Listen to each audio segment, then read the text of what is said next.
अवध ओझा साहब, ओवैसी साहब पे आप कुछ खास कहना चाहेंगे?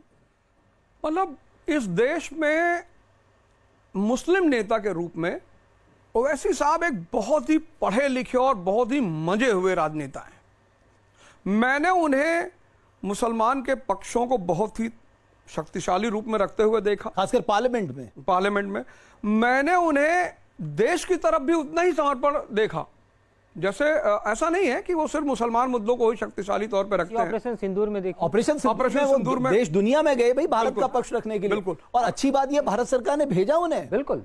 और मैंने उनकी जब भी डिबेटें सुनी है, वो बड़े ही तार्किक किस्म के नेता हैं, पढ़े लिखे हैं, बहुत अच्छे बैरिस्टर है, शायद लंदन में पढ़े हैं।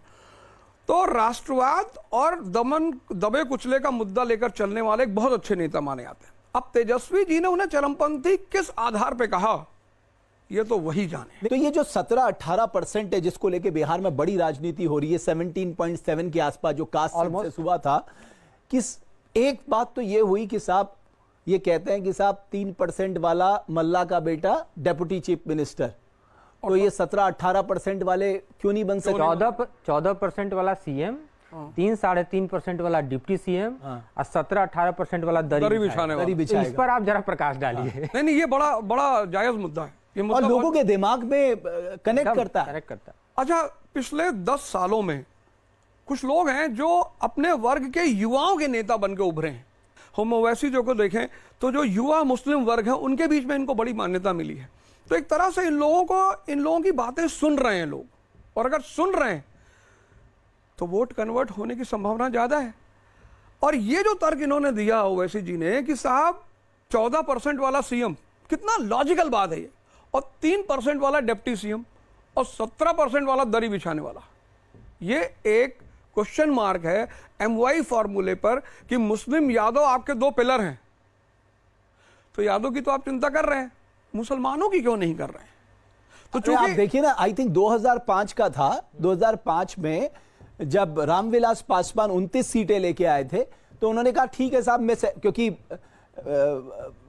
किसी एक को मेजॉरिटी नहीं मिली थी गठबंधन को, और ये किंग मेकर बन गए थे रामविलास पासवान, तो इन्होंने शर्त रख दी थी। हालांकि उसके पीछे भी उनकी रणनीति थी, वो दलित और मुस्लिम गठजोड़ बनाने का सपना देख रहे थे, लेकिन वो बात बनी नहीं। तो अभी चिराग पासवान भी इस बात का जिक्र कर रहे थे, हमारे पिता ने तो अपना राजनीतिक कैरियर, अपनी पार्टी को दांव में लगा दिया मुसलमान को मुख्यमंत्री बनाने के लिए। तब भी मुसलमान आरजेडी से अलग, लेकिन तब भी मुसलमान, ठीक कह रहे, आरजेडी से अलग नहीं हुआ। तो इस बार भी आपको लगता है कि पिछली बार सीमांचल में जरूर ओवैसी साहब का फैक्टर चला, इस बार इतना आसान नहीं होगा?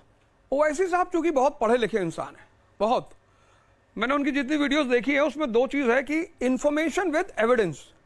1920 में जब असहयोग आंदोलन शुरू होना था तो CR दास ने मोतीलाल नेहरू से कहा कि पंडित जी, राष्ट्र है नहीं, इंडिया राष्ट्र था ही नहीं 1920 में, गरीबी 90%, इलिटरेसी 90%, ये आदमी कहां से मास मूवमेंट करेगा?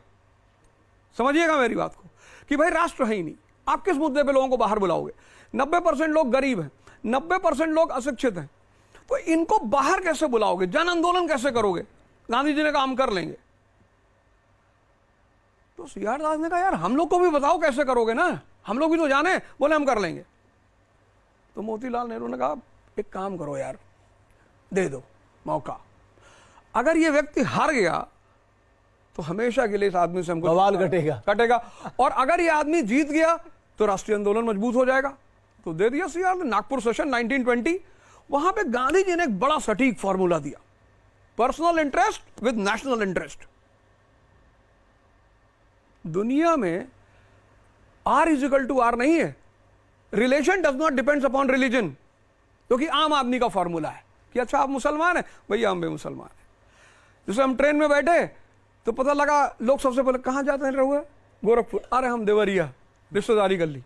लेकिन AC फर्स्ट क्लास में कोई किसी से बात नहीं करता, क्योंकि जो एरिस्टोक्रेसी है उसके लिए है R=I, relation depends upon interest.